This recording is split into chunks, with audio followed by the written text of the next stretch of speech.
Hello everyone. I'm going to be playing a solo game of Wingspan against the Automa here once again. I've got everything mostly laid out and set up here. Since the last video I did, the Wingspan Asia has come out. It's not officially declared an expansion because it can be played solo as a standalone game. However, I will be using it as an expansion. It does integrate pretty well into kind of the whole thing. So I've got a mix of all the bird cards, all the bonus cards, nectar, what have you. I'm also going to be using the new Duet mode, which changes what end of round goals are available to a brand new set based on this Duet map. I'm not going to spend a ton of time explaining the rules of the map because I imagine there are videos and things done by other people that go into great detail about that. I just wanted to make you aware that we're going to be using this instead of the standard end of round goal board that the three previous games used. And so it's kind of interesting. There are only 6 end of round goal tiles. So with 2 sides, that means there's 12 total. So not quite as much variety, and even a bit less with the Automa. You are not allowed to use this particular one where your tokens on the edge of the map either are good or bad as the end of round goal. So that's just what it states in the rules. I guess the Automa is maybe not good at placing things on the edge of the map. I will be using Wingmate once again to kind of handle a lot of the physical aspects of the Automa. So it has a new update for the Asia expansion, which you can see here. I'm going to turn on Duet mode. I'm not going to be using Flock mode because that is for 6 or 7 players, way too many. Turn on Automa. I like playing on the Eagle-Eyed difficulty, and Automa Society is on, and Automa's Horde is on. Those are the settings we're all used to. I'll be player 1, and I'll be white. Automa can be player 2. And normally, I would be the one to shuffle these up and then input them into the app as far as the end of round goals go. But since there's only 5 to work with, I'm just going to have the app draw them, and then I'll place it. So I assume it's better at randomizing than I am. Okay, so it looks like we have pairs of matching things, pairs of matching symbols. Round 1, horizontal rows with at least 1. Round 2, I know I'm going to be going underneath here in just a moment, but I'll get rid of the Wingmate screen in a bit. Alright, so we've got those. Take away the 2 unused ones. So that's set up. There you can see those are the points that are going to be awarded based on end of round goals here. There are fewer than the standard green end of round goal board, especially since you get 0 for second place. So there's fewer overall points up for grabs from these. However, because you also get points at the end of the game equal to your largest contiguous group of Duet tokens on the map, the kind of maximum that you can get is actually higher. And so I think on average it's also probably a little higher, but I have not sat down and crunched all the numbers like that. Okay, so now that that's all set up, switch back to this screen. I've got my Duet tokens for the Automa. They're going to be black. I'm going to be white, and I'll distribute those on the board here briefly. We've got the scores up there on the bottom of where the Automa is at in terms of nectar and how many points they have and progress made towards the end of round goal and whatnot. And then this spot here will represent the Automa's horde. You can see me add stuff to the horde, as well as this is where the Automa's action card will appear whenever it takes whenever she takes her turn. So that's out of the way. I'll shuffle everything up. We've got all the bonus cards here. We'll select one for the Automa and then for myself. Or I guess select one for the Automa, then shuffle, and then deal 2 to me. And then we'll do the same with the stack of bird cards here. Alright. Breeding Manager. Birds that have at least 4 eggs laid on them. Possible on 28% of cards. I suspect we can play this with the Automa as long as we just, if it has 4 or greater egg slots available on the card. But let me pause the recording real quick and double check before we get too far with this particular bonus card if it's not allowed. Okay, I double checked. It turns out this is one of the ones that the Automa explicitly does not use, which is a bit of a surprise because 28% possibility is printed down here. Is not unheard of. I guess it's just to avoid confusion, but in any case. Birds with ball nests, 31%. Automa can definitely use that. So I'll place the Automa's bonus card here so we can always reference it as we go forth. So put that unused one back in here and shuffle these up again. And then I'll shuffle the bird cards, lay out the tray. We can get started. Put the bonus there. This is about a third of the total bird cards or so.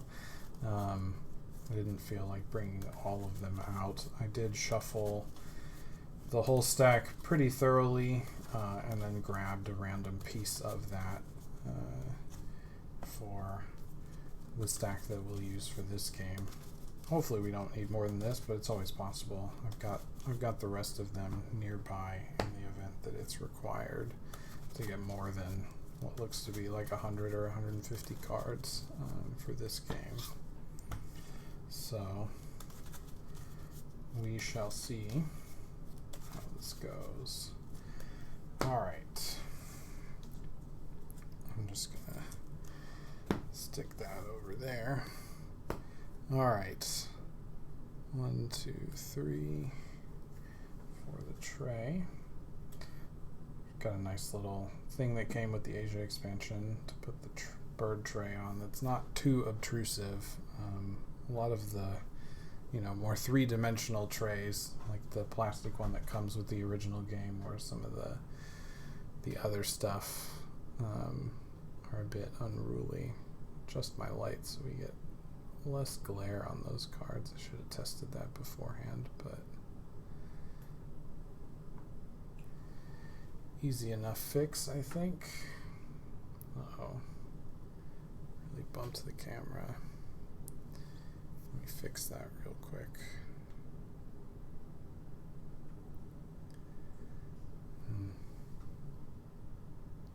Alright, I'm going to pause and fix that. I didn't mean to mess with the camera here. Okay. That should be fixed. Hopefully we don't have to do any more messing with that. So the game recommends distributing these probably just to help you remember that every time you play bird to use a token. Odds are pretty strong that you could just have these in a container elsewhere, but I'll go ahead and leave these out. Okay, I'm going to use kind of this area here for like my bonus cards in my hand, so you folks can see them throughout the game. So we'll draw a couple bonus cards. Five birds. Hopefully those are all visible here. Yeah. I guess we need to do the bird feeder as well.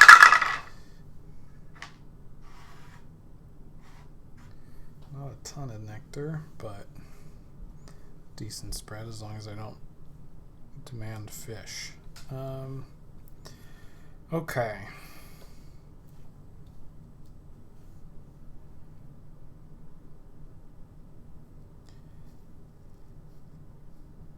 The Brambling is an interesting card. It's basically like if you always maximize the tucks at the end of the round, it's 10 points for 2 food if you play it during round 1, which is a lot. It also offers kind of free card selection 4 times throughout the game, which is reasonably powerful. And it goes into the forest early to get us up to the kind of the first break point in the forest, to get additional resources there. I'm going to move these up a bit so you can see the icons a bit easier. So I think keeping the Brambling makes sense. It also has a bunch of egg slots. It's also an Asia card, so it's kind of fun to use the newer things. Black-bellied whistling duck, certainly powerful if you can manage to maintain a pretty steady supply of seeds. In my experience when playing with nectar, I tend to have more nectar than any other type of food. So even though seeds were the most common prior to nectar, making decisions to not grab nectar and instead grab seeds doesn't happen all that often. So I think the power of the black-bellied whistling duck has gone down, at least in my estimation. Now, that doesn't make it worthless. You only have to activate it a few times to make it a reasonably strong bird. The challenge here is if I'm going to play the Brambling, that requires a seed. This requires 2 seeds, so I would have to get some extra food before playing both. Not a disaster if I'm coming here. I might as well get some food out of it there. But then we have the Coppersmith Barbet, which, I don't know, probably like a 50% chance to get food every time you use it.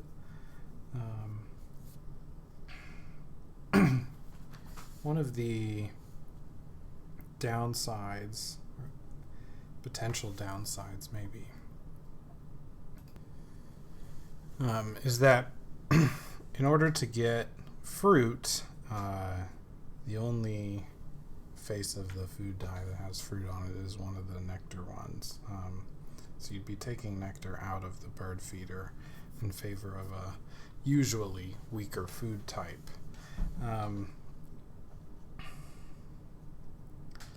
That said, it is extra food, which is pretty valuable, especially early in the game. I would say, at least the way that I've been playing lately, that I have found success, being able to generate food and cards early in the game is more important than being able to generate many eggs, especially since cards can be eggs even with no additional birds in the grassland. And so being able to cycle through to try and find birds that are more valuable or desirable for what you're trying to set up early in the game is very helpful, and then obviously being able to like nab the nectar and the appropriate food types when the time arises to play those birds is very valuable. So a lot of times what I try to do is probably keep, 2 birds, ideally one for the forest, one for the wetlands to start. And hopefully once those are in place, you can kind of start digging through, bird tray in the deck to get and play the cards you want. As far as our bonus cards go, forest population monitor, different nest types in the forest. I'd say it's going to be very easy to get 3 points out of that. And a reasonable chance to get 5, probably unlikely getting 8 points out of it, but 3 is the floor. Large bird specialist, I would say getting 4 birds with over 65 centimeter wingspan, far from guaranteed, and may not even be what we end up wanting to do. And so I think I'm going to stick with the forest population monitor for this. Definitely going to keep the brambling, and then I'll probably keep the whistling duck. Let's take a peek at the end of round goals and whatnot. These are very much like, you don't have to plan incredibly far ahead or there's not as much opportunity to plan super far ahead, it feels like, compared to the standard end of round goals. On pairs of matching symbols, you can kind of be like, all right, I'll save multiple birds in the same habitat or require the same food or the same nest, but there's enough variety in those types of things that you don't even have to, I don't think they influence the early game decision for your opening hand quite as much. Whereas in, the previous end of round goals, if it might be like a number of, birds in the forest or birds with eggs of this nest type in round 1 or 2, that might have a strong influence on what you're keeping. Wild nests were incredibly important in especially the base game. Less important here, though, they'll still help for stuff like this and helping to create a contiguous group, but not quite as necessary.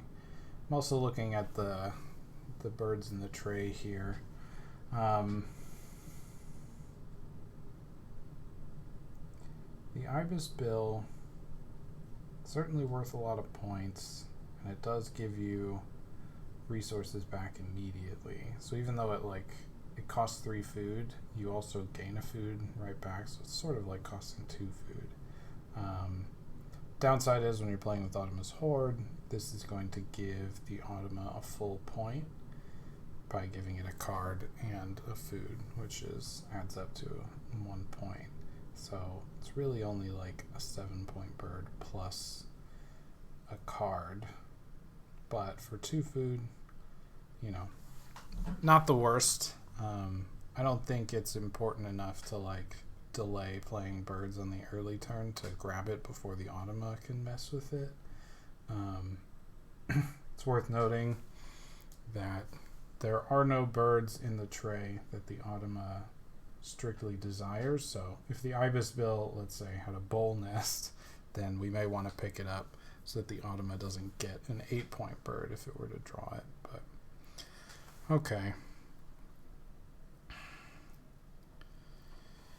The other option I could go for, I'm thinking about, I don't think I'm going to take either of these. for the opening hand. The Belted Kingfisher.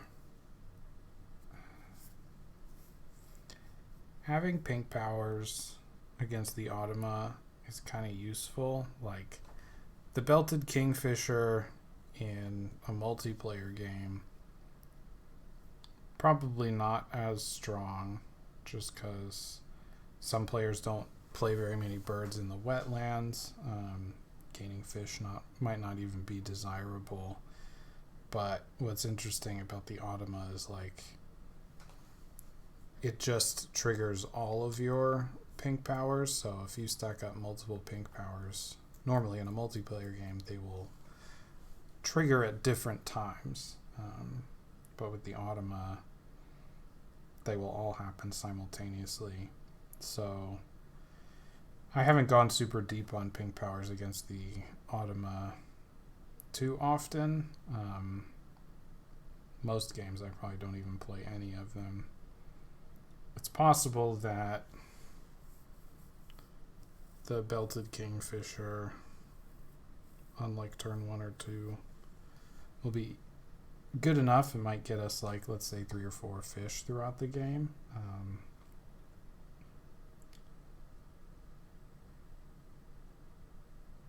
Plus, we don't have to scavenge for food immediately to play both birds out of our hand. So we're going to try this. I'm not exactly sure if that's the best possible thing. So we get our 1 nectar, and then we might end up picking the ibis bill up, but it'll be several turns from now at the earliest. So I guess we need, these are the 3 types of food represented on the birds in our hands, plus the nectar, so should be good to go. I'll go ahead and start my turn. I think it is safer to play this one first. So play a bird, play the Kingfisher. I'm going to go ahead and spend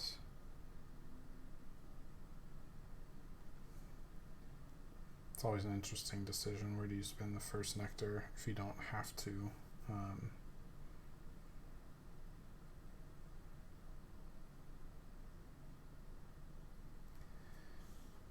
A nice tiebreaker is in these 2 habitats, the grassland and the wetland, you can discard nectar to gain additional of the resources they provide, which will have them end up here. Whereas whenever you activate the forest, it's much more difficult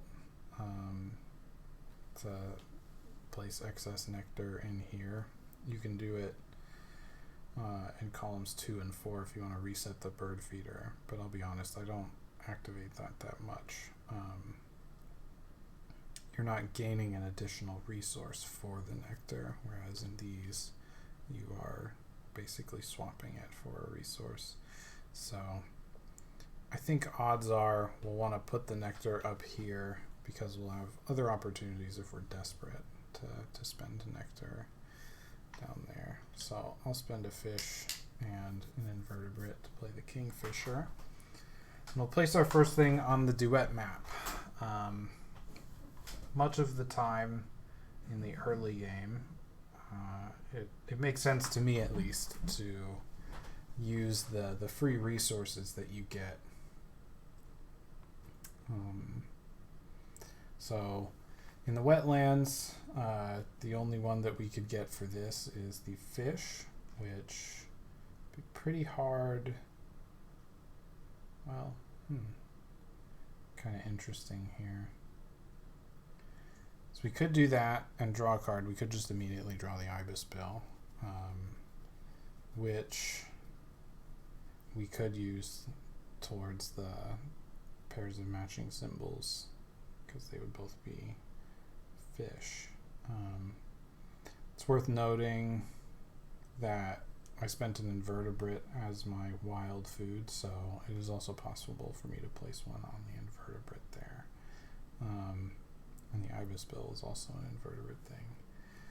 But there are not 2 invertebrate symbols in the wetlands. However, the brambling is an invertebrate. So I could do like this and this if I wanted to gain an extra food as opposed to an extra card in order to work towards the matching symbols end of round goal. I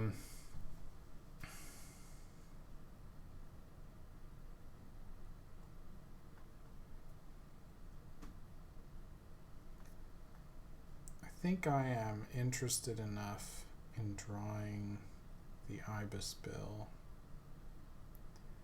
that I'll go ahead and place my symbol here, or my token there, and then we'll draw that, and that'll be my turn. Okay. Wow. If there's always nectar in the bird feeder, that's certainly a powerful card. Alright, finally the Automa gets to do something. It is taking all of the rodents. Totally fine. No points for that. Alright, we're going to play a bird. I'm going to play the brambling. Spend my nectar and my seed. And place the Duet token somewhere. Could get a free food by placing it on the invertebrate forest space, which could get us a nectar immediately, which is probably worth it.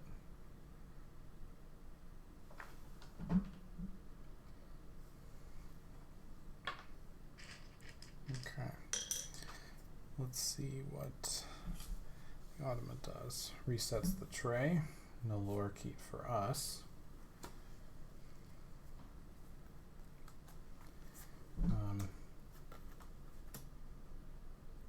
Let's see what comes up here. And then they're also doing the algorithm for the Automa laying a Duet token on the map. So starting in the top right corner, it is searching for a beak pointing left to right or a wingspan space in the wetlands. So starting here, that's the first wetland space, doesn't hit that. So it does beak pointing left. That's sort of how that works. You just sort of follow the algorithm. While reading the rule book, I found it took me a while to sort of truly understand how the physical Automa cards work and in terms of how it goes across the map. So I really appreciate the much more clear visual indication on the Wingmate app to explain how the Automa is placing its symbol. There's a lot less, I have to figure out which tier we're on and kind of map where the cube is to what sort of thing. There's too much for me just reading it, so I'll probably just always use the Wingmate app for stuff like this. Makes it a lot simpler. Okay, we got some new birds up there. The Brolga is very powerful. If you have a way to take advantage of having extra cards. Because when playing with the Automa, laying an egg always gives a point. It's not even possible for the Automa to run out of available egg slots like you might get when playing in human multiplayer. So you sort of have to make it worth your while. You have to be able to tuck those cards or make sure you have a strong enough engine that you can pitch them, turn them into eggs or whatever. Given that we already have another 3-cost bird for the wetlands, that also draws us some cards and whatnot. I don't think that's necessary for us to try and grab right away. The Baltimore Oriole Certainly worth a lot of points. Definitely just generates free food the whole game.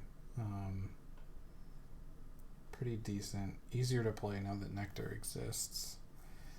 The black-billed magpie is also kind of interesting if we want to pursue more of a pink powers thing. The pink powers could end up generating a decent amount of food for us between the kingfisher and the black-billed magpie. Taking stuff from the bird feeder is generally more powerful too, because a lot of the time you'll be able to grab nectar or reset the bird feeder if there's only one or two things left in it. It also gets us to the first egg threshold. So I don't hate the idea of picking up the magpie. It's certainly not necessary, but there's not amazing food in the bird feeder for us quite yet, and we don't have a need to do anything else, so I'm probably going to draw cards. And we'll draw one from the deck before deciding if we want to pick up the magpie, but I do think it's interesting. So, sorry, that goes down here. Alright, we drew the American bittern. Just for clarity, the American bittern, players with the fewest wetland birds draw a card. Previous expansions, the number of action cubes that the Automa had at any given time would determine how many birds in the wetland that the Automa had. However, in the Asia expansion, since a lot of things are not being measured in action cubes when playing with the Duet map, for example, instead there's just a number per card. So let me see. You can kind of see my mouse here. This symbol down here, just to the lower left corner of my belted kingfisher, determines how much of a thing the Automa has. I believe it changes with every card that gets drawn, so every turn that might have a different value on it. And so at least this turn the Automa will not, or the Automa would be the one that has the fewest. It's pretty unlikely that we're going to be able to effectively use this card to gain extra resources. So, alright, second draw, we'll go ahead and take the black-billed magpie. And then flip that. The American crow, while certainly not as powerful as the ravens, is still quite a strong card, especially with the introduction of nectar. Yeah, I would definitely be interested in picking that up next turn if it's still there.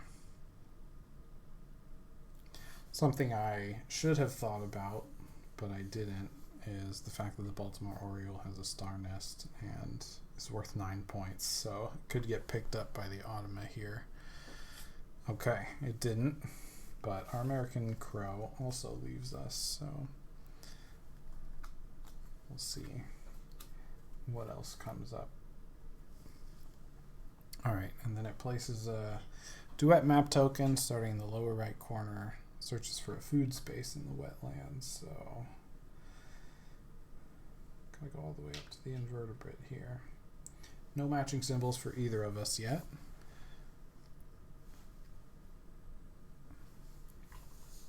So that's also something interesting about the Duet map. So the Automa in previous expansions would kind of randomly gain or lose action cubes in order to determine how well it did with each end of round goal. However, with the Duet map, you are competing with the Automa in the same way that you would another human player, for example, where they are being judged on, or she is being judged on her success on the Duet map the same as I am. So pairs of matching symbols is literally how both of us are being scored. And so while I haven't gotten to the point of being able to pretty easily predict where the Automa is going to place their next tokens, it is possible to kind of interact and interrupt the Automa's plans, or get there before she does, so she can't take a certain spot, since only one token can exist on each node. So it's a very interesting aspect of it. I have a feeling, as player skill goes up, the Automa is going to be weaker, just because you can now have more control over the outcome. But we'll have to see. Okay. Wow. The Eurasian Coot is definitely one of those where if you have a glut of extra cards, getting 3 points per activation, plus being, a 4-point bird for 1 food, is very strong. It does require significant setup. If we had taken what was the name of the card? Yeah, the Brolga, which was in the discard pile here. Like, okay, sure, we give them an egg, but we draw 2 cards, so we're like, and we're always gonna tuck a bunch of cards under the Coot. We would be coming out +1 on that every time, which could be worth it. The Barn Owl, certainly never a card I really am interested in. The White-Crested Laughing Thrush, tuck a card, gain a food from the bird feeder. Pretty expensive. Can't get nectar. You're always pretty likely to be able to get a food, and it does give you an outlet to tuck cards up here in the forest, but the forest already has a way to turn cards into additional food. You don't get points for that, but I don't know. I don't think any of those are super high priority for us. So I think the goal for the rest of this round is probably going to be trying to deploy these 2. Ideally this one first, in case the Automa decides to activate pink powers. So in order to do that, we need to get some food first.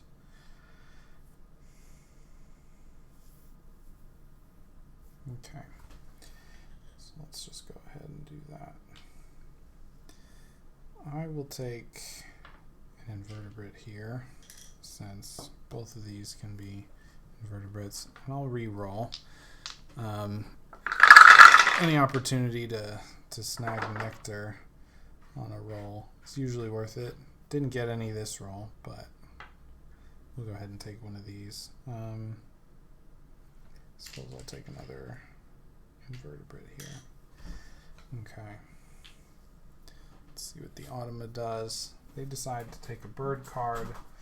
Tragically, there is a bird worth 6 points, so it's going to take that. And starting in the bottom right, it's going to go for whatever the current end of round goal is. So not respective of any particular habitat.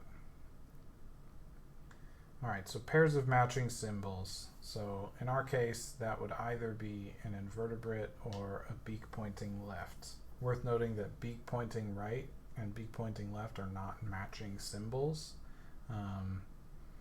So even though we're starting here, we would encounter a couple beaks pointing right. It is not going to select those. It's just going to go all the way up to this invertebrate here. So It's got 1 towards the end of round goal now. Tuck a card. Lay an egg on any bird.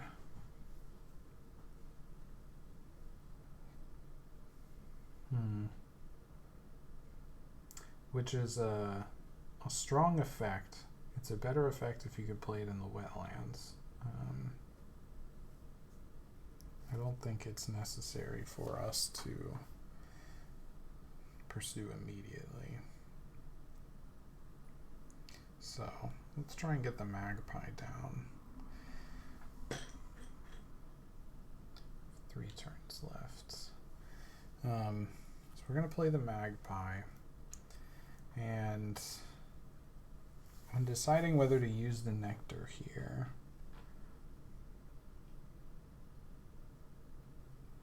is it likely that we're going to need the nectar for anything else this round? And we could use it on the ibis build, but I don't know how much that matters. So I'll just go ahead and spend it on the off chance we don't have great opportunities to spend it later. We don't have an obvious path to needing it. Okay, so I spent a nectar and an invertebrate. Nectar's wild, so it can be literally any food. We have a wild nest, and we're in the grasslands, so odds are pretty high that we can make a matching pair. Well, of course, as I say that, it has taken, the Automa has taken the only invertebrate spot that we could have had. There is no fish spot, and we don't have any nests yet, particular nests. Pretty wild. I think what I will do is take this because we get to lay an egg for free. Go ahead and place that on the magpie.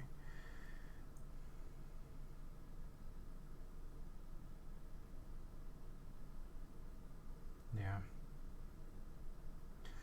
Because then we can play the ibis bill, which does have a matching nest over here and over here. We would probably try to do this one since we already have, kind of bridge the gap, make a contiguous group of 3 to start with. It does mean, us and the Automa are already sort of trying to compete for this area. If I get my token here, if I ever want to have a realistic chance of connecting the contiguous group down to this spot, the fastest way is kind of going through the wetlands here, since the Automa has already blocked 3 paths down towards it. So it is interrupting our game plan better than we are interrupting hers. All right, the Automa just laid 1 egg. Not a very intense turn. Has not activated our pink powers yet, so that's not paying off real well. Okay. It seems like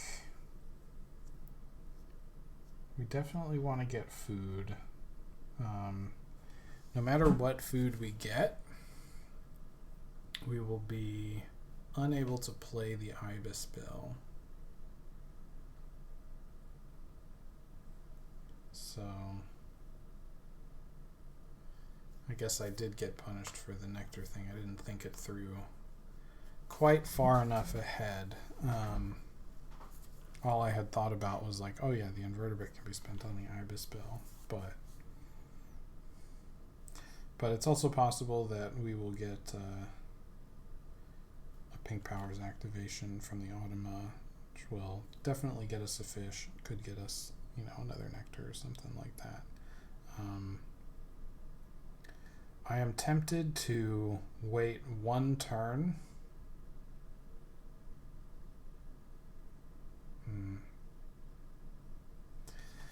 I guess I'll finish that thought. I was tempted to wait 1 turn before interacting with the bird feeder, because if the Automa interacts with the bird feeder, when we go next, no matter what happens, we get to re-roll.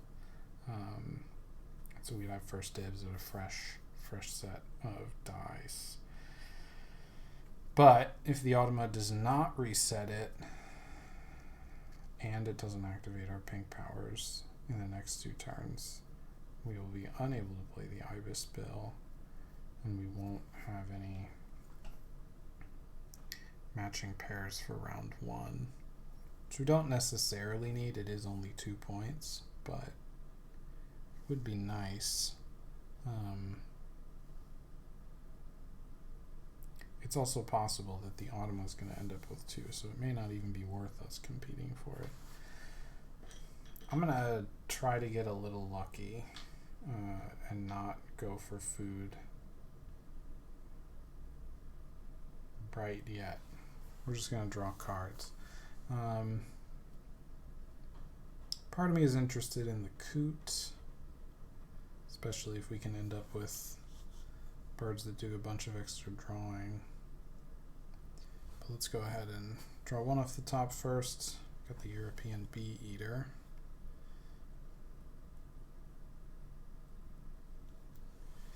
Which is a bird that can be played in the grasslands that gains food pretty regularly.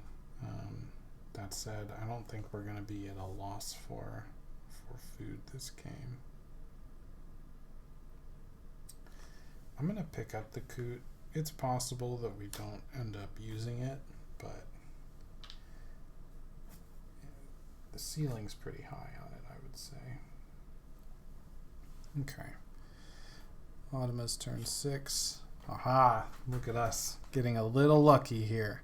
So it's going to take these as well as activate our pink powers. So the Kingfisher gets us the fish we need, and the Magpie can gain 1 from the bird feeder. And I will go ahead and reset prior to taking something from the bird feeder. Look at that. We'll take the nectar. Boom. Now we can play the Ibis Bill right away, should we decide to do so. Especially since we got that free egg from the map earlier. We haven't even needed to activate this habitat yet. We'll already have 4 birds. That's pretty good. Knowing that we can play the Ibis Bill either this turn or next turn. Is there any reason to do something different in the interim? There's no birds we really care about picking up. We're not able to prevent the Automa from picking anything up.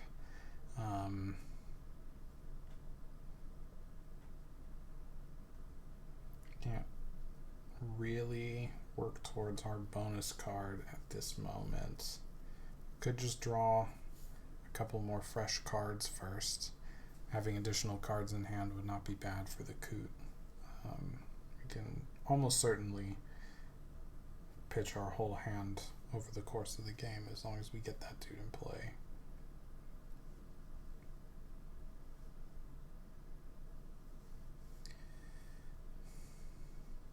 Getting the Ibis Bill in play does guarantee that we get this spot. Again, I don't have a strong enough familiarity with the Automa's map algorithm cards to know if that's a spot even under threat by the Automa in this round. It very well might not be, but I'm not 100%. So it's probably worth just going ahead and playing that. Alright, so we'll play the Ibis Bill, which costs our egg, costs our nectar, costs this 2 food, and we get to lay this down, which I will go ahead and do here. So we've at least tied the Automa for the end of round goal so far, and we've built a contiguous group, prevented the Automa from stealing that spot. Alright, the Automa takes a 5-point card, which we cannot do anything about.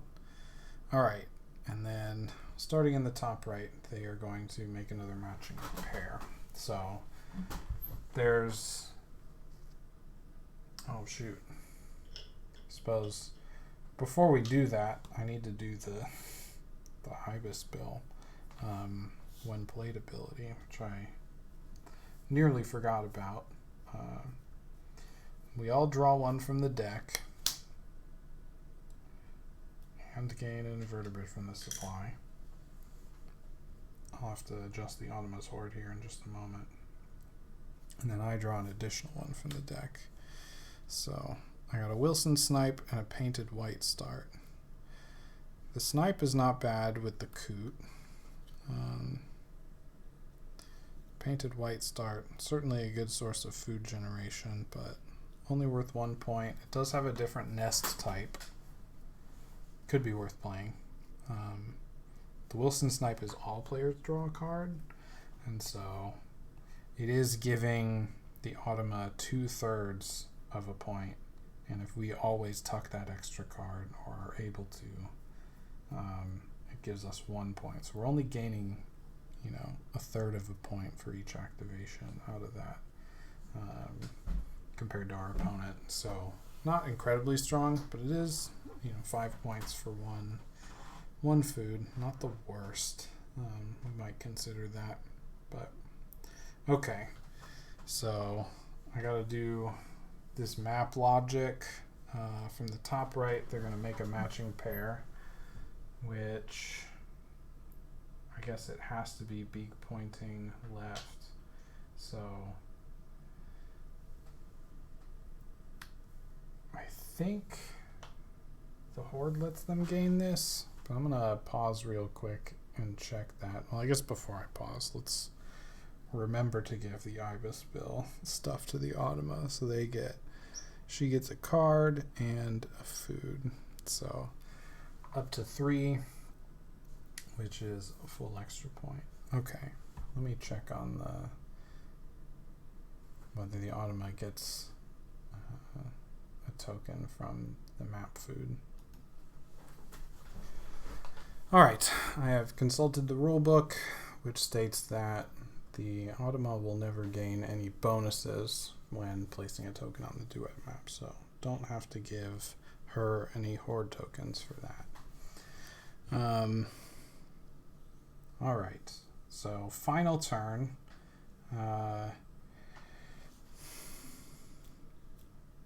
Cannot gain Nectar, wouldn't be smart to gain Nectar anyway.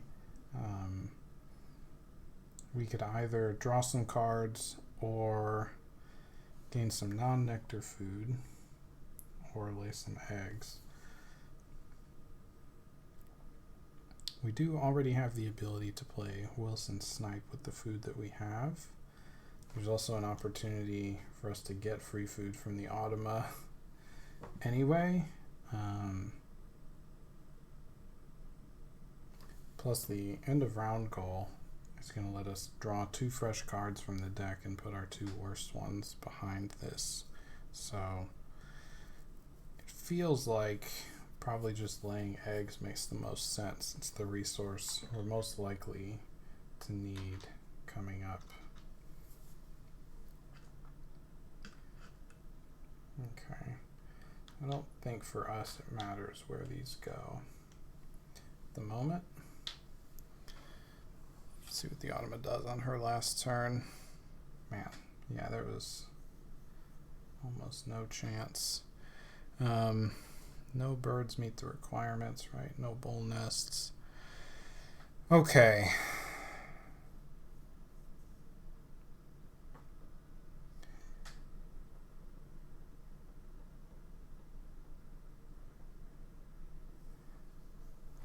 I'm going to have to double check this. So every time it takes the play a bird action, it tries to place a token that advances its progress towards the end of round goal. The problem here is all of the spaces that the Automa already has occupied on the Duet map are paired up, so it cannot make a new pair. So give me a moment to double check. I think it just takes like the first available space or something like that, but it's been a minute since I've read the rules, so let me check. Okay, The rulebook says if no space improves her progress, she simply navigates to the first available space, ignoring the goal, which is, I think, what I thought happened. So from the bottom right, takes this. Tragically, the Automa has taken 2 of the spaces that earn bonuses, which doesn't give the Automa a bonus, but it does mean we cannot gain the bonus from placing tokens on that spot anymore. Okay, so that's the end of the round. I will pull up this screen. So the Automa is going to adjust her nectar. All it did was gaining an additional one in the forest. But that said, we don't have a ton of nectar going on. We only have 1 on each. But getting the first 1 on each is good, because even if we lose all 3, we at least get 2 points in each of them instead of 0. So we've got our minimum of 6 already set up. Don't have a great generation for nectar at the moment. So it may be tough to catch the Automa, who's just gaining more each round right now. All right, pairs of matching symbols. Nope, this is not the Automa, this is me. I had 1. The Automa had 2. So she gets 2 points, I get 0. And we're ready for the next round. So we'll reset the tray. Oh, I got to do the round dent. I guess I forgot that. Draw a couple cards. Black-necked stilt and greater flamingo. Choose another player for each action cube in their wetlands. Tuck a card from your hand behind this bird, then draw an equal number of cards. This is certainly powerful for us when the Automa has a healthy number of action cubes. Because if we can like tuck 2, draw 2, tuck 3, draw 3, then this would be very strong.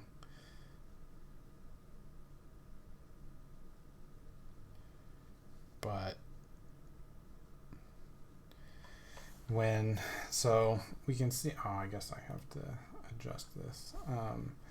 We can see right now, if I put my mouse over here, the Automa, while she doesn't have a face-up card, which only happens on the player's first turn every round, she has 0 action cubes. And so this will only have a positive number whenever there's a card, and not every time, but definitely not on the first turn. So we'll never be able to activate the greater flamingo on the first turn of each round. So that cuts down, a few turns where it's even useful. And then it's a matter of, I don't know the odds of how frequently the Automa is going to have, a decent number of cubes. It may be worth trying. I am sort of curious about it. Especially if we can get like the Eurasian coot and the greater flamingo going. We could do like, if we could put the coot here and the flamingo here, if we were to like tuck 3, draw 3, and then tuck the 3 that we drew from the flamingo back under the coot, whenever we want to draw some cards, that would be a decent sequence. So we're going to hang on to that one. I don't think the stilt is something we're interested in, and I don't think the bittern is something we're interested in. So we'll tuck those behind the brambling. And then we're ready for this next round. Okay.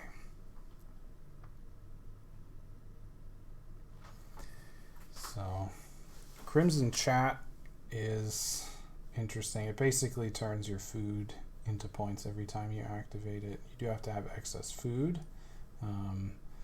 One nice thing about it is you can discard nectar, which will end up over in your spent nectar cache. So I don't know the exact number, but it's like slightly greater than 1 point per activation whenever you use nectar on average. The American Robin, obviously a tuck one, draw one, but it does go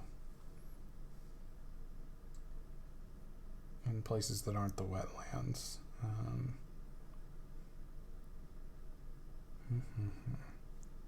And the Warbler, man, this is really interesting. So all three of these are bull nests.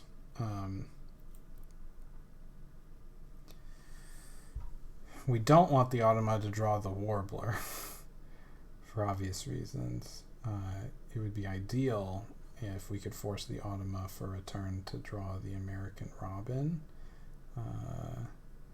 because it's worth only 1 point instead of 5.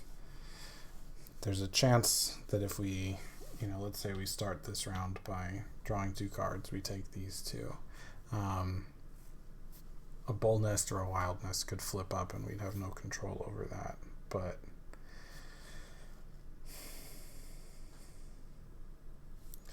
yeah,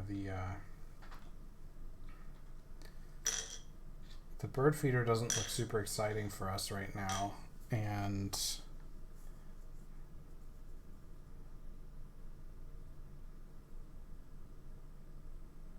yeah. Let's see, horizontal rows. Currently the Automa has 4, and we have 3.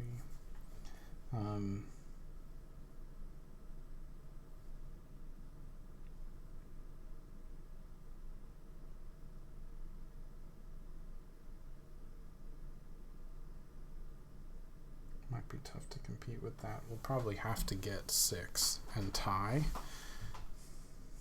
I think ties are friendly. Not that, in a 1v1 game, it doesn't matter whether ties are friendly or not.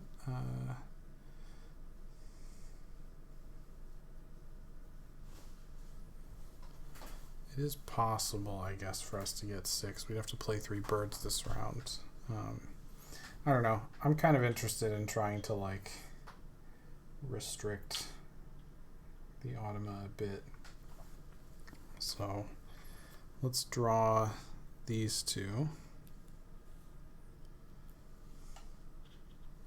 for our first turn. Okay. Not bad. Wildness did come up, but it's also only worth 1 point. So, next time the Automa does play a bird action, they'll take one of these. The Galah is a powerful card. Basically, we gain 2 points, and the Automa gains, at most, a third of a point. Most of the time it's a third. It's like 30% of a point, I would estimate. So certainly very strong if you can activate it a bunch of times. We don't currently have any engines to speak of. We don't have any brown powers to speak of at all. It's a pretty unusual game by me, doing something a little different than I usually do. Anyways, let's see what the Automa does. Haha! Playing a bird immediately. So, they take these, they gain 1 point. Take that. And then, from the bottom right, they need to add to a new row. Horizontal rows with at least 1 of your tokens. So, essentially, trying to get 1 in each row is ideal. So, they already had 1 here, so the first one that makes them advance further. Is that one there? So, the Automa has 5 towards that end of round goal right now. The maximum we can have is 6. She's pretty likely to gain 1 more at some point this round. We would have to gain 3 to tie. I don't know if it's even worth pursuing this one. Okay.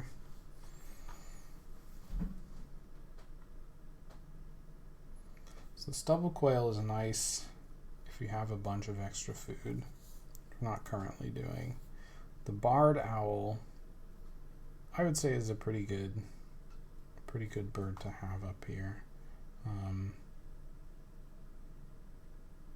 I do think at this point, given the number of cards that we have in our hand, it would be nice to get to activating on these two so we could start pitching those cards to turn them into other resources.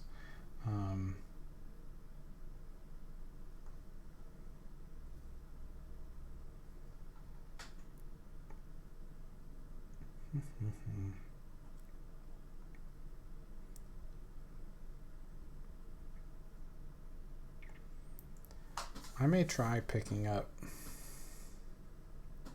the galah and the barred owl.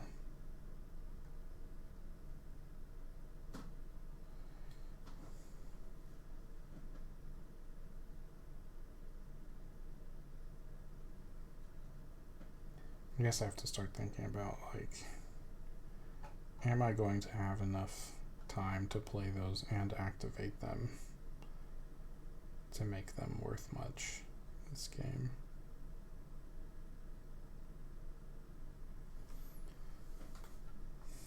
So I'd really only have to activate the galah twice to make it a valuable bird. Barred owl, I have to activate it like I have 3 successes to be really happy with it. Maybe I just take the galah. Mostly, I want this bird feeder to be different. I've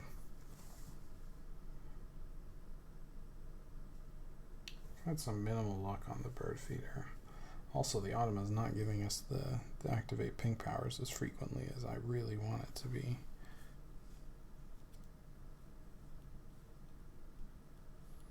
Alright, so if the goal is to play Greater Flamingo and the Eurasian coot, doesn't look like I care all that much about playing any of these other birds. They can all get tucked. The galah gives us a second nest type in either of these.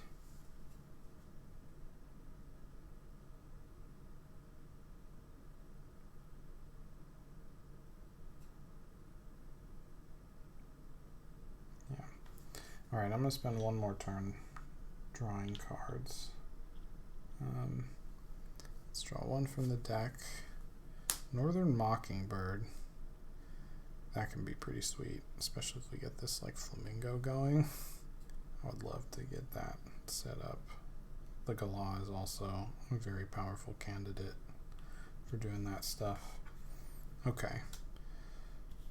So we've got a lot of birds that we want to play and that we want to activate a bunch of times. So now we just need to get the food and eggs in order to play them. The Smew. A neat card, but probably not one that we need. Hey-o. Alright. It is taking the rodents, not the fish, and it's activating our pink powers. So we get a fish, and I'm going to take a seed, since we have 6 seed requirements among the birds that we are interested in playing here. Yeah.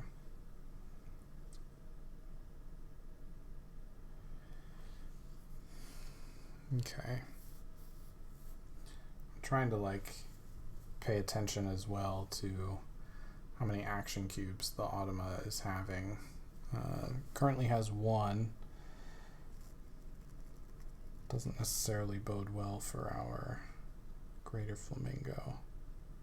It's possible that we want to put the Mockingbird in the galah lane. I have to see. I think at any rate we need a bit more food before we can really start deploying these. Also a good opportunity to get some food because we get to reset immediately. So let's do that. Okay. There's 1 nectar And probably another seed here. Okay. We're going to play a bird. There's not a bull nest in there. From the top right, speaking of bull nests, so the Automa has maxed out this end of round goal.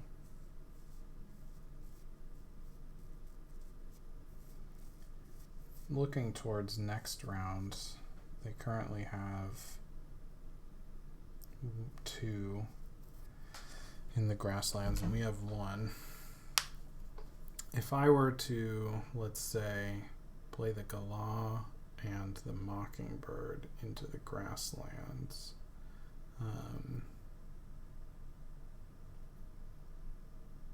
that would get me some.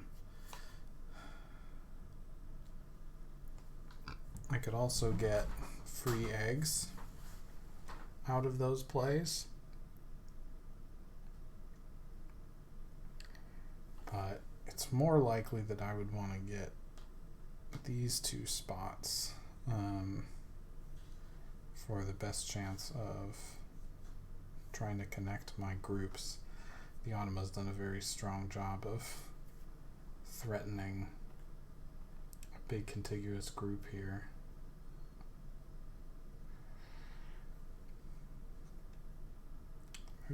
There's a good chance that this is not going to be a very successful game against the Automa here. Okay. Let's play a bird. I'm just going to do this. So we'll pay our egg. We'll pay our 2 seeds and a nectar. Play the galah. I'm just going to go ahead and lock this one down.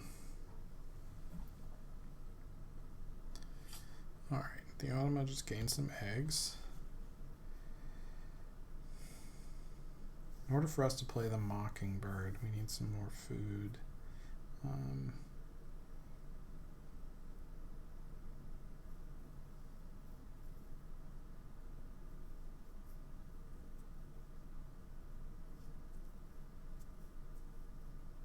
If we want to play the mockingbird here, that is. Which we probably do. We have a decent number of egg spaces, so we can do a lot of egg activating. We could also pitch cards for eggs if we chose.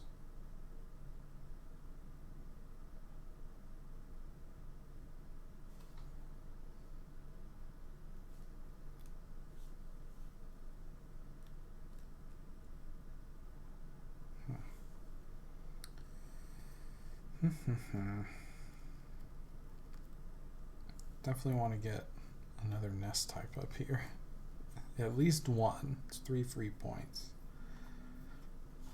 Because the blue-winged warbler, 8 points for 2 food is not a bad late game play, but it's also a bowl, so we would not actually get more towards the bonus. Alright, I think I just want to get the mockingbird down as quickly as possible.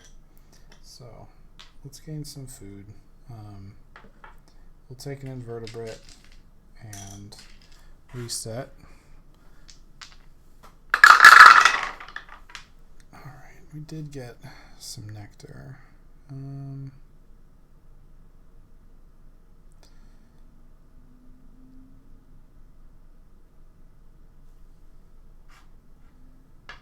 I'll take this one.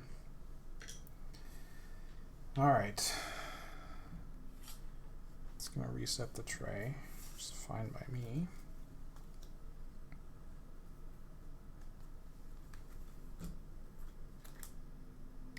Okay.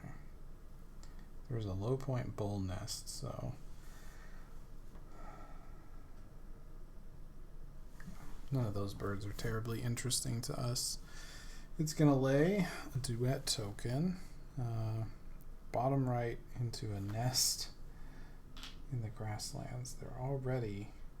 She's already setting up for next round, just like we were talking about, but completely arbitrarily on her part. Very annoying. Okay, let's spend my nectar on the northern mockingbird here. Spend our egg as well. Okay, and then our last turn we'll probably do this. I'd likely pitch 2 cards in order to lay more eggs. Alright. I think it makes the most sense to nab this one, get a free egg. Okay. Alright. It is taking this out of the bird feeder and activating our pink powers. So we get fish and we get 1 thing out of the bird feeder. Might as well be a fish in case we need to reset. None of the birds that we're currently interested in playing require rodents. Okay, so last turn, lay some eggs. At the moment it doesn't really matter where they go. I'm going to go ahead and pitch some cards. I think I will pitch this, because if we have extra food to pitch, like we could start pitching these fish. Like we already have the ability to turn them into eggs. I don't think we're running out of egg slots, so I'll pitch that. I don't think we're going to need the Wilson snipe either. So discard those 2 to get 2 more eggs.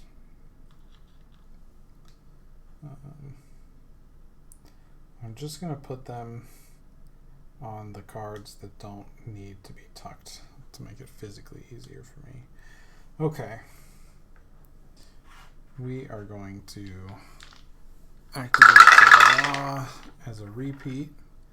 The Automa does gain food, but we tuck 2 cards behind the Kalaw.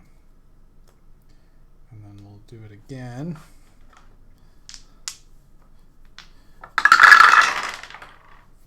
Alright. The Automa does gain it once again. And we'll tuck 2 more. So we gained 8 points. The Automa gained 2/3 of a point. Hopefully that's like a decent thing we can use enough time throughout this game to try and catch up.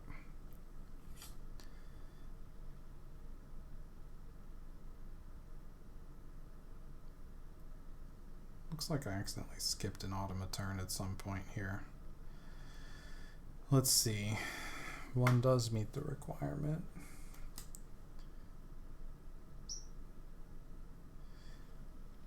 I'm not sure when I did that.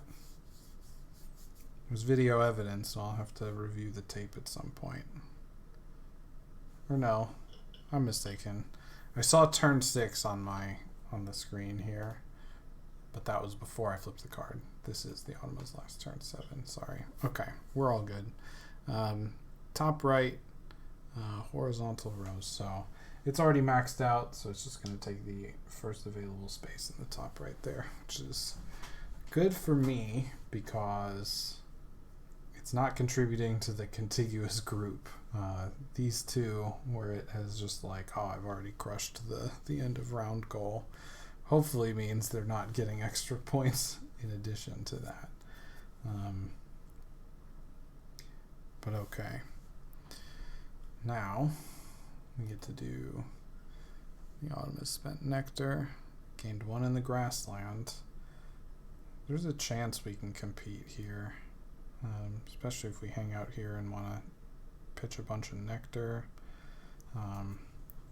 Hopefully we can like play a bird here that's worth a few nectar. Make a run at getting first place here.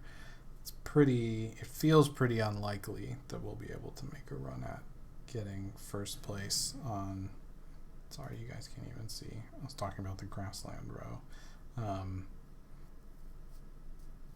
Currently feels unlikely that we'll be able to compete for first place in nectar in these two, but it is possible. Okay, I guess we got to do the end of round power here as well. So this would have been flipped up, but we can't use it. Draw 2 from the deck. The common green magpie. No thanks. And no thanks. So just draw 2, tuck 2. All right.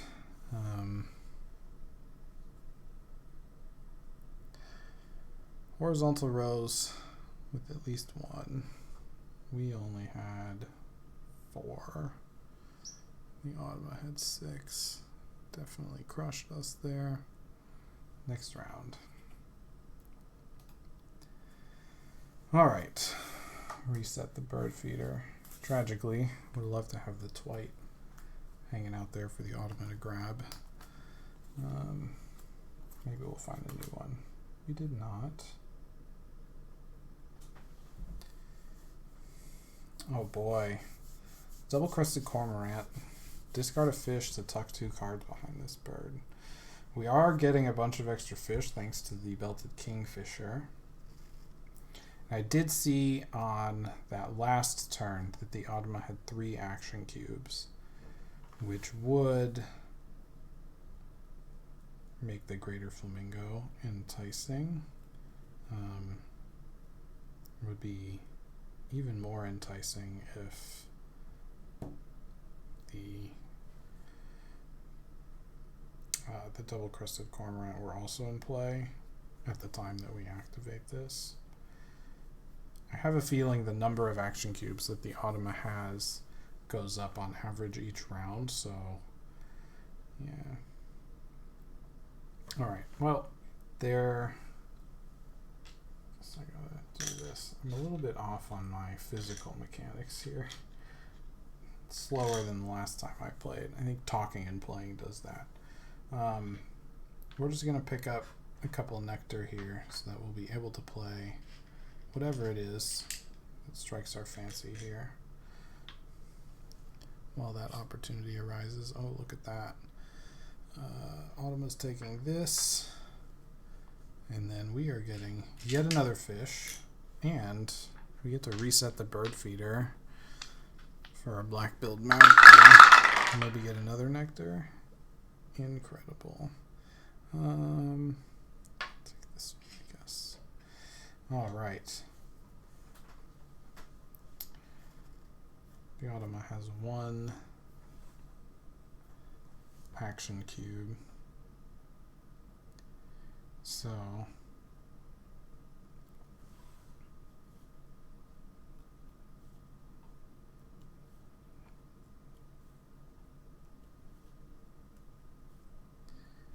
certainly interested in getting the flamingo down. If I get the flamingo down, I'm going to want the coot as well. Also kind of want this cormorant. All of that requires us to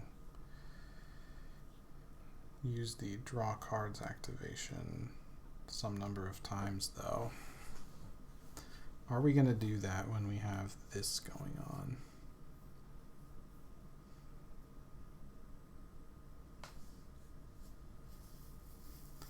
We also have to think about, can we connect these? Both of these have a greater than 50 centimeters. If we took the cormorant, we could get this fish. It may just be worth pursuing just on those grounds. I think even if we play all 3 of those, and then let's say we activate that twice,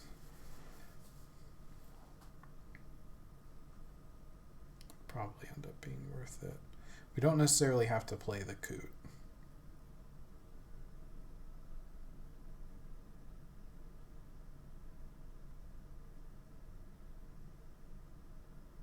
Don't necessarily have to play the greater flamingo either.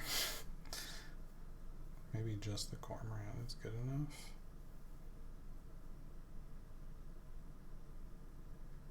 I think in any case, oh man, how badly do we want the cormorant? Do we want to risk the Automa wiping the bird tray? Currently don't have a way to spend a fish on a bird without it.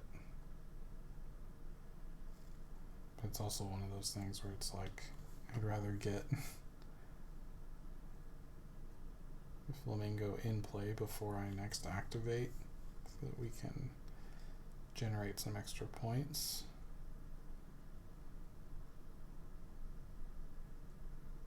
Tough call.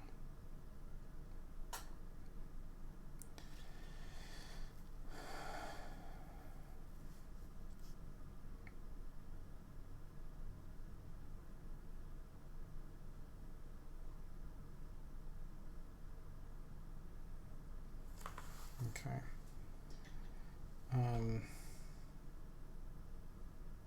I'm just going to pursue that plan. I don't even know exactly how strong it is, but I'm kind of just interested in it. So, draw 2 cards. We'll do one from the deck. The little owl, not terribly interested in it. We'll draw the cormorant. Because we're very likely to activate this a bunch of times, I don't think we're going to ever be short on eggs. Although, currently we have plenty of cards for like tucking and whatnot. We don't necessarily need more cards. We might want to turn those cards into food or eggs instead. Yeah, I don't think it's necessary to like pitch an egg to draw another card. We're definitely going to spend all our nectar here shortly, so okay. Automa's turn. Just eggs. Guess we need to replace that. Not a card we're interested in. Alright, let's the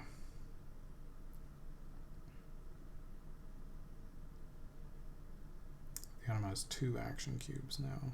Yeah.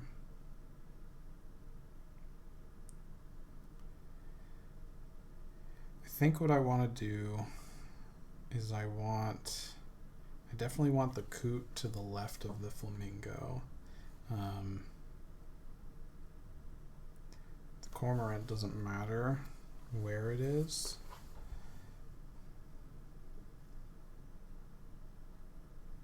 We're probably not going to want to tuck a ton to the coot until we have the flamingo in play.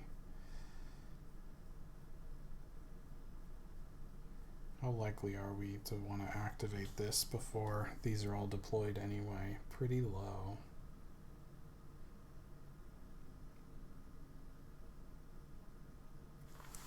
So I think we can just play all 3 birds with the food that we have. 1, 2, 3, 4, 5, 6. We have 7. We've got 3 nectar for 3 seeds. Yeah. We should be set. Hopefully we get one more of these this round to really put us over the edge. But, alright, let's give it all a shot. I'm going to play the coot. Spend our nectar. Spend an egg. Play the coot.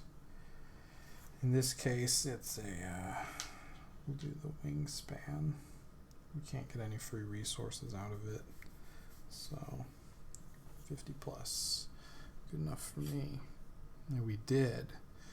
Took this though. I keep trying to guess when we have this nectar decision. When last time I took 1 nectar and both of these were face up, I took this one hoping that, you know, the next time the Automa makes a food roll that it'll try and take, I don't know, one of these before fruit. But alas, had I taken fruit, we would have been able to get nectar out of this turn. Now we can't. There's probably a mathematically correct answer especially since this is the second time this round that the Automa has gained food. It probably restricts what patterns are remaining.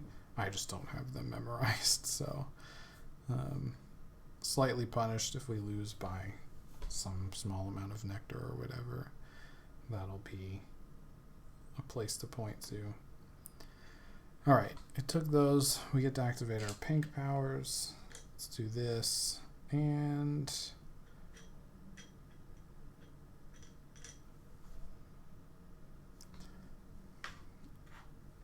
I guess we can just take this. We have plenty of fish, and we already have like 2 needs for invertebrates. I don't think we're going to run out of fish to activate that, for example. Alright, then, yeah.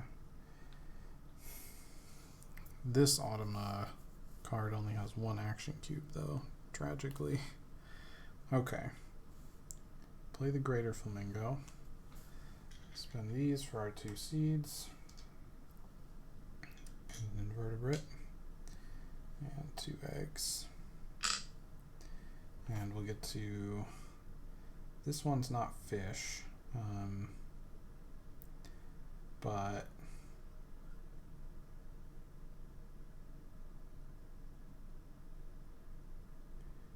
if we're going to get fish next turn... Gosh, I hope the Automa doesn't interrupt that. I suppose I could have forced it by playing the Cormorant first, but we'll see how punished we potentially get. Let's do seed. If we get the fish, that'll all be contiguous with the seed there anyway. Okay. Alright. Alright. Play a bird. No bowl nests. From the top right,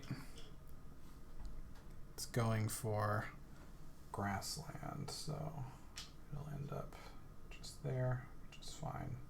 It does increase its contiguous group. Maybe at some point we can put stuff here to keep these 2 separate. I'm not sure. It'd be pretty hard to get to. We'd have to play 2 more birds there, and we don't have very many turns left to do any of that.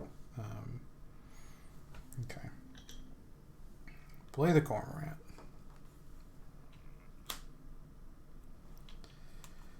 So our last 2 eggs. Spend a fish, and honestly, I think we have so many fish, we're more likely to need the invertebrate than activating this a bunch of extra times, so we'll just spend 2 fish on it.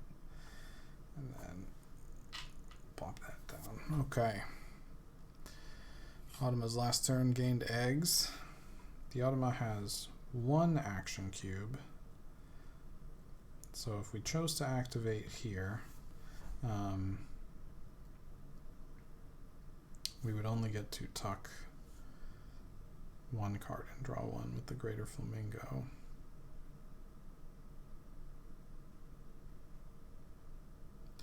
So we would draw 4,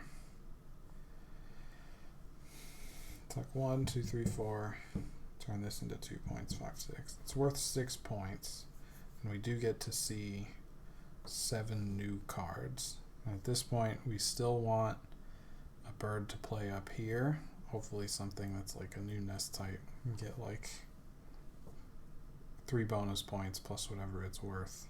Hopefully like a 9 or 10 point play, something like that. Maybe worth it.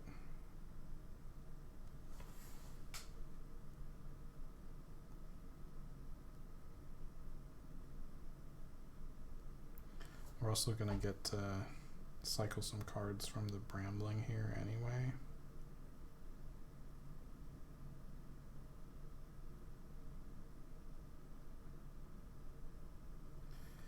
May just be getting eggs. Although we can turn excess food and cards in hand into eggs later. We are going to need an egg to play this.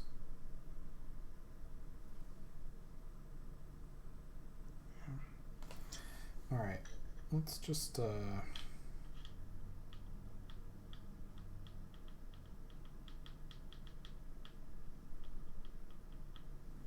let's lay eggs. I'm going to pitch 2 cards as well.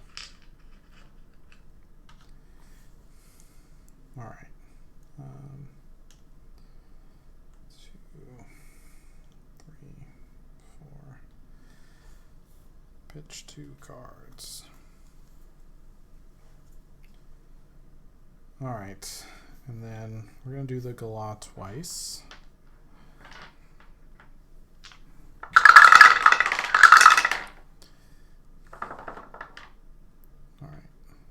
Gained a seed.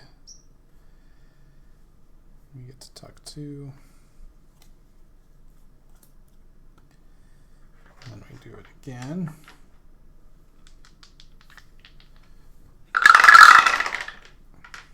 Gain another seed. Tuck 2. Okay. Automa's turn 6. Play a bird.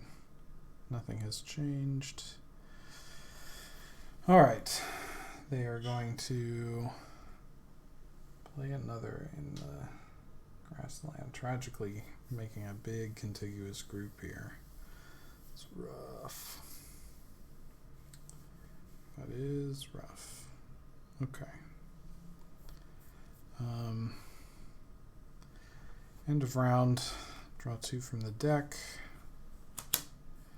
Well, certainly can't play that. All players lay an egg, you lay an additional egg. Pretty late for that as well.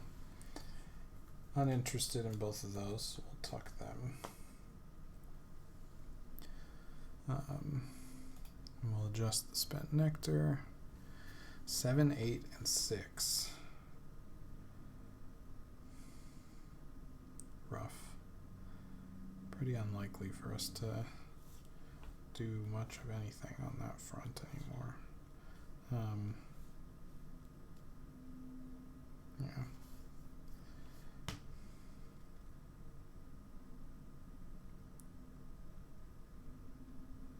We really need the Automa to have 3 or more action cubes, and then activate our wetlands in order to have a turn where it's worth activating the wetlands.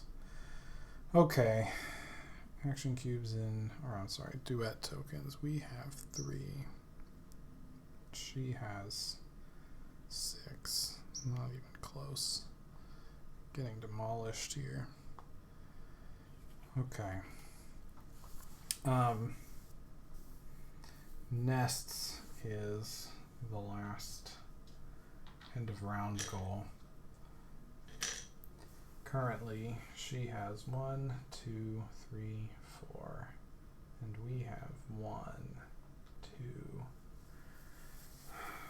It's like a 0% chance. So we're not playing very many birds anymore. We're likely just trying to activate these. This gains us 8 points, but gives the Automa 2/3 of a point, so it's about 7. This can gain us 8 points when the Automa has 3 action cubes. If it ever has like 4 or 5, that would be incredible. We'd be able to really go off with the flamingo. It's kind of our only hope, it feels like. The Automa has 0 action cubes now. Oh, we gotta reset the bird tray as well.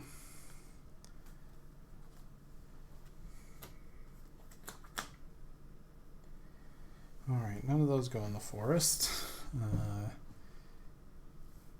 of them are terribly exciting. So,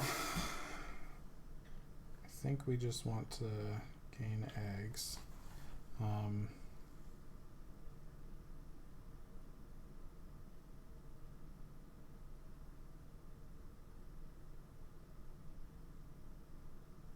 Trying to think of how much we want to discard here. I don't know if it's possible for the Automa to have more than 3 action cubes.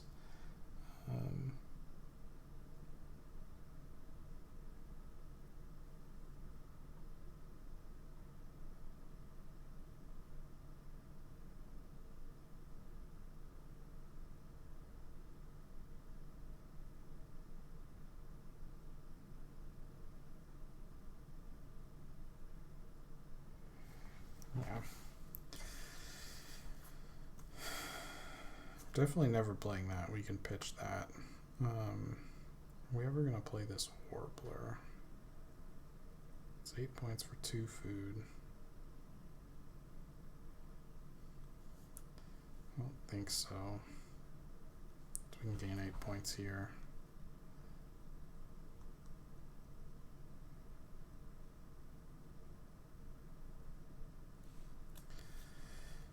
I guess it's worth thinking about.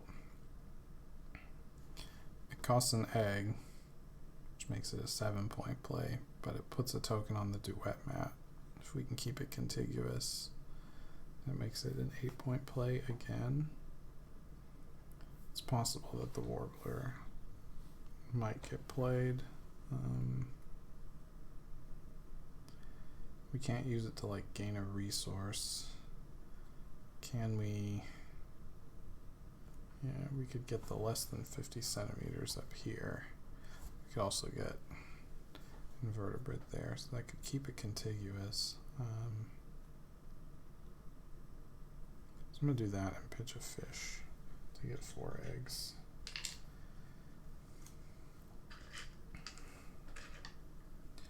All right. So 1, 2, 3, 4. Why not? All right, and then we'll repeat the Gala twice. I'm just going to go ahead and roll these twice. They do get a seed. We'll do it again. And she does get another seed. And we tuck 4 behind the Gala. Alright. So the Automa currently has 8 in her cache. 1 more gets her another point if we never give her another Horde token. She will not get another point. So if we're going to give her 1 token, the 2 after that are essentially free. So whether or not that's going to affect our decisions, we'll have to see. All right, reset the bird tray.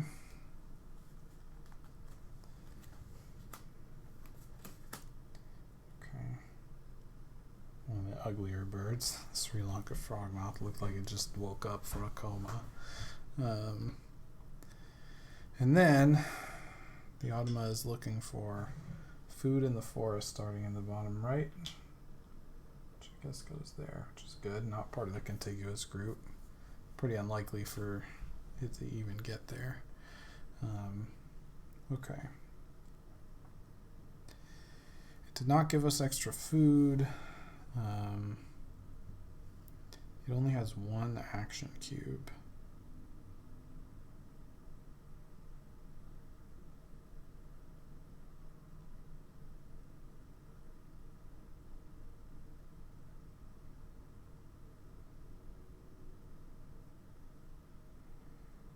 It's a tough spot. So if we draw 4 cards, we'd get 1, 2, 3 points, 4, 5, 6.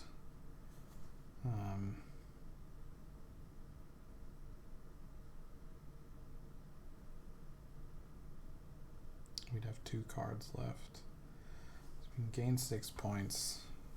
See 5 new cards. Maybe one of them will be something sweet. Like a Benelli's Eagle or whatever would be insane. Be one of the best things we could ever draw.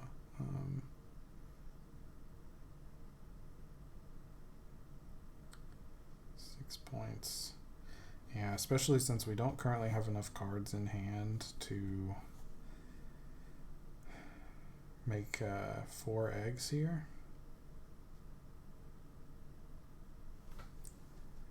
I don't know if we're going to want to pitch the food quite yet either. So let's draw cards. I don't think any of the cards in the tray are ones we're terribly interested in playing here. They seem worse than just continuing to activate what we have. So let's draw 4 from the deck. Okay. Got a handful of things. In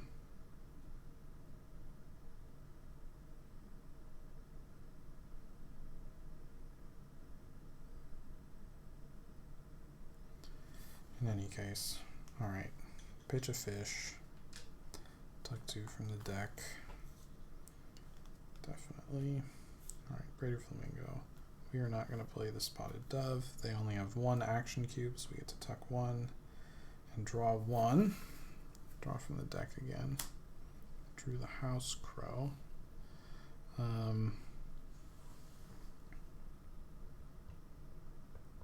Okay. And then we can tuck up to 3 from our hand here. Not going to play that. This row and column. From each bird in this row and column. So, if we were to play this, somehow, activate, we could put eggs on these 2, and then we would get, I guess 3. 1, 2, 3. We would have 1, 2, 3, 4, 5.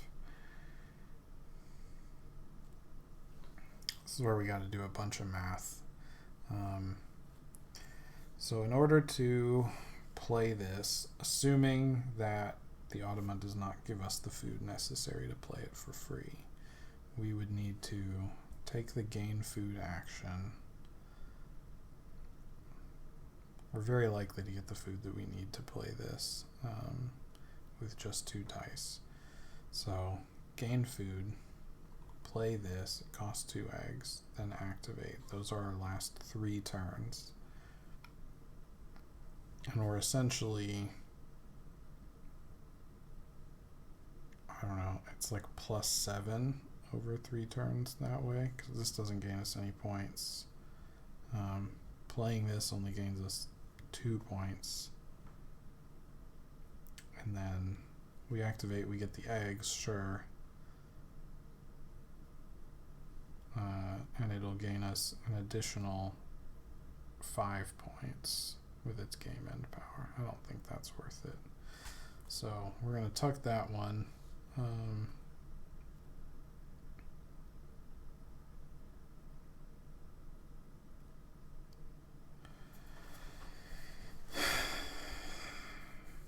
This doesn't even have a nest type. So let's tuck these 3. There's a small but non-zero chance that we decide to play this here. It's only worth 3 points, but if the Automa gives us extra food on, let's say, the last turn, we could at least turn those into points through the House Crow. So it's worth 3 points, plus we'd get to 6 basically because of the bonus card. And then it could be up a few more depending on if we have extra food at that point. So we can do some calculations on the last turn. All right, so that was my turn too. Automa is gonna go. She's just gonna lay eggs. She has exactly 1 card or 1 action cube. Thus, I think we are pretty locked into doing this once again. I think we can pitch 1 card and 1 food. I'm going to pitch this just in case there's like a big action cube turn from the Automa, and we can use the fish on that. So we'll get 4 eggs again.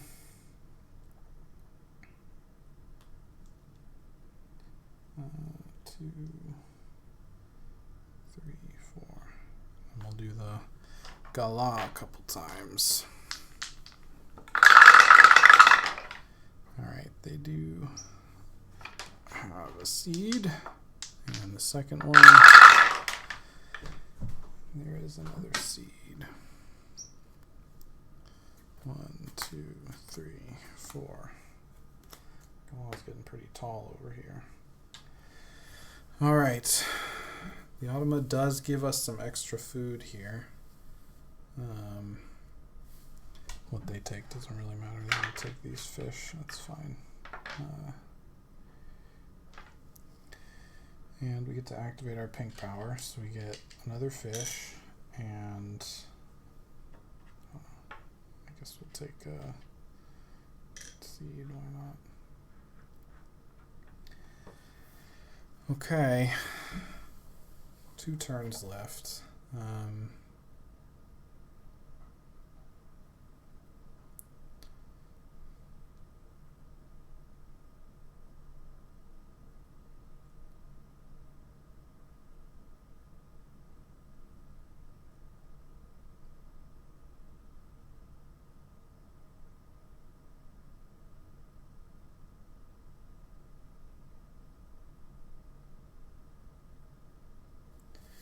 Activating the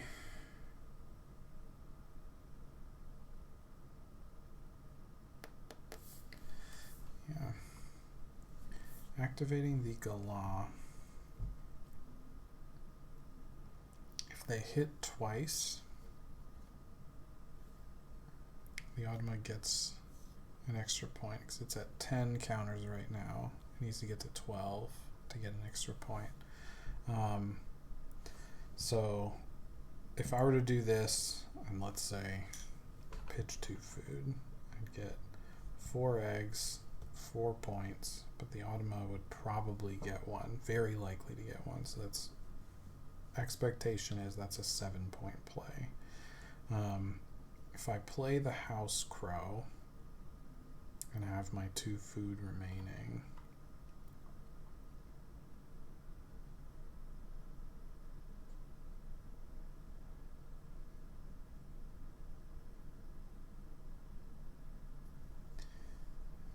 getting lost in thought here. We'll finish the calculation. Play the House Crow.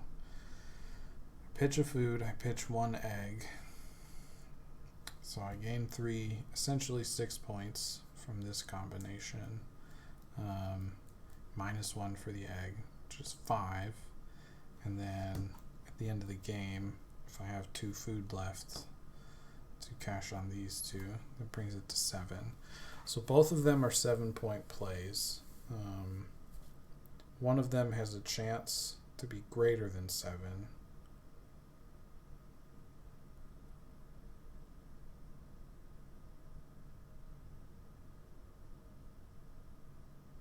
If the Automa gets unlucky. It's also worth noting that I have exactly 4 resources to activate this and pitch for the 2 extra eggs 2 times. And if we do that twice and the Automa hits on the Gala all 4 times, it's only going to gain 1 extra point because it'll be at 14, and 15 will be required to get the second point. So I think it's probably worth doing this. We'll start by pitching these. We'll get 4 eggs. And who knows, maybe the Automa will flip up a card and it'll have like 4 action cubes on it, and we can just activate our wetlands last or something. Alright, get 4 eggs. Let's run the Gala Gambit a couple times. There's a seed. Did not go. There we go. To 11. There's also a seed. 12. 1, 4. Okay. That's that turn. The Automa resets the tray. Sadly not taking the frog mouth. It puts an action cube on food. Not an action cube. A Duet token. Food here. Contributing to its huge group. Yeah. I have a feeling... I don't know. It seems unlikely that I'm going to win. Alright. Last turn. The Automa has 2 action cubes. So if we were to activate this, we get 1, 2, 3, 4, 5, 6, 7. If we activate this, we get 8. Because the Automa does not gain 1. So I guess that's the obvious choice. We still have plenty of X slots, yeah. Alright. Discard a card. Pitch a food. Get 4 eggs. It ended up being an egg spam game at the end anyway.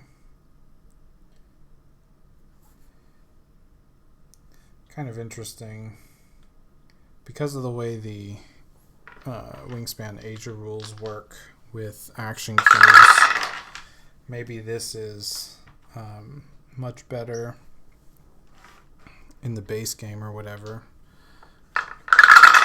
as a result. Alright, Automa's last turn. Oh, I didn't fill the tray. It's going to try to take a bull nest, which it can do, but it's worth 5 anyway. So, not better or worse than usual. Okay. It's going to place a Duet token on a nest starting in the top left. Sheesh. Not pretty lucky there. Yeah. That's an 11 contiguous group. Real big. The previous times I've played the Duet map against the Automa, it only had like 5 or 7. It was a lot more all over the place. But yeah. Okay, round end, we'll draw 2 cards. Neither of them are even interesting anyway.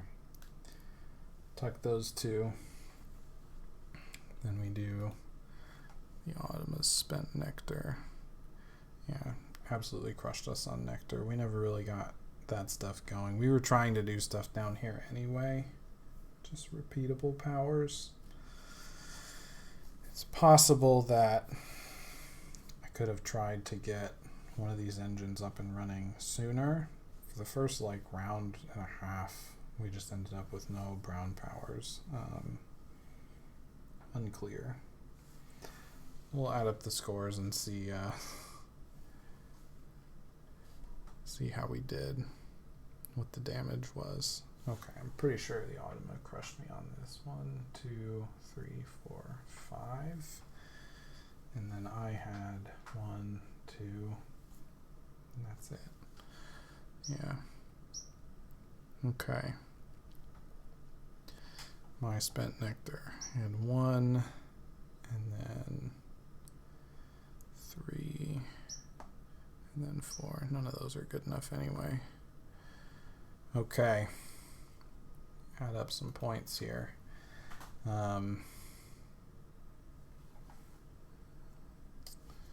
So 2 plus 3 plus 5 plus 2 plus 4 plus 8, 4, 3, 3. Bonus cards. Despite all that I said at the beginning of the game about very likely to get this, the way things played out, and perhaps my decision making as well, didn't end up ever playing a second bird up there. It never felt viable. It's possible that I got too optimistic about the Greater Flamingo specifically. There was, yeah, because this ended up being what, 1, 2, 3, 4 points. I was hopeful this would be like a a 10-point bird or something by activating it a bunch of times. So if we end up losing by a healthy chunk, this is where a lot of the margin could have been made up. Instead of playing this bird, I could have played kind of anything here. Even that last bird that I still had in my hand would have been worth 7 points instead of 4 minus the 2 eggs. Yeah, this was a bad call. I think that's more just a lesson in the number of action cubes that the Automa has is much lower than I thought it would be. In any case, I had 0. I had a bunch of eggs though. 3, 6, 7, 8, 9, 10, 11, 12, 14, 16, 17, 18, 20. Cached food, none. Tucked cards. Big stack of those. 1, 2.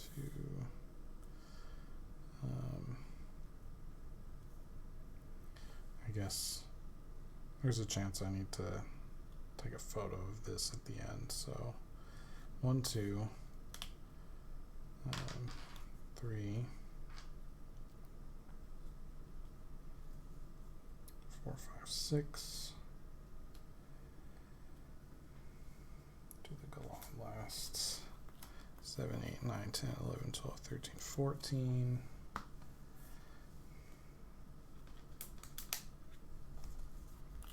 15, 16, 17, 18, 19, 20, 21, 22, 23, 24. 34 total tucked cards. And then my largest contiguous group was all of them, but it was only 9. The Automa's largest contiguous group was 11.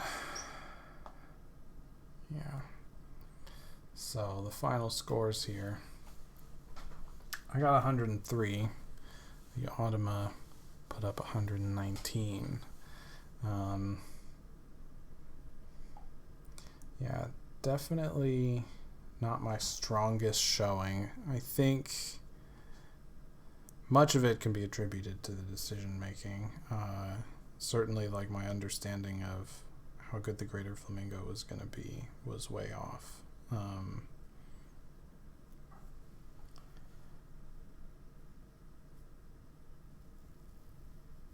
Yeah. Getting the Kingfisher and the Cormorant was very cool. I only ended up activating the Cormorant 1 time, so that didn't end up being worth it. I think I only activated the Coot once as well, so it's like even after playing all these, I only went down here and activated them a single time. So I think choosing not to play some number of those in favor of either activating this more or maybe playing some birds up here, and I could have been competitive towards the end. Yeah.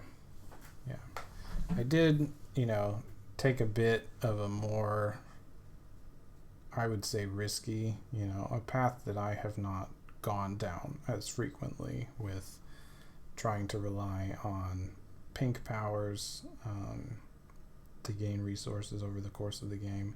Getting the pink powers early, certainly better than getting them late. I did manage to get that on board. And then the brambling, I think, ended up paying off.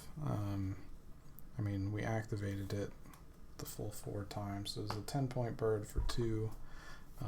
Got us up here early. We sifted through some extra cards. We didn't end up drawing anything off of it that we terribly cared about, but there's always a chance that we could. So that card in the first round, I think, is very good. We did end up using all of the food that was generated by these to turn them into eggs. So it's not like we didn't take advantage of what we were given. I don't think we got like a below average number of pink activations. We might have gotten above average, if anything. I think we had like 4 or 5 of them. So yeah, I think really it just came down to, I got optimistic. I was thinking like, oh yeah, every turn, or maybe like many of the turns in the last round and a half, the Automa would have like 3 or more action cubes. I need to like sit down and take a look and see how many action cubes does it ever actually have under the Asia rules, and that'll kind of improve my judgment on those cards in the future. I will say it definitely felt like I had fewer opportunities to acquire nectar than I was used to. Obviously, I wasn't like playing a bunch of birds up here and activating and discarding cards to get a ton of extra food or anything like that. But I think there were a handful of dice rolls that I can recall that like did not have very many nectar. I can remember 2 instances where there were 2 nectar between seeds and fruit, that I took one and then with the hopes that the Automa would not take the other, and then both times it did. So I'm not sure how much I could change about that. That's more of a commentary on some variance. Yeah, because I wasn't even close to competing for any of this stuff, which when you're building a Brown Powers engine is not terribly uncommon. You're sort of hoping that, yeah, gaining 8 points every turn is good enough. You just have to do it enough turns in a row. But yeah, I think the folly was definitely these 3 birds down here, not being as worthwhile as I dreamed. So, because I'm trying to see, I had seven more egg slots available. I guess if I didn't have these birds, the eggs could have gone over here, so I could have played other birds or something like that. Yeah, I didn't really take advantage of these very well. So, all right, well, that is a loss on my part. Well played to the Automa, as usual. I will catch you all in the next one. Thanks for watching.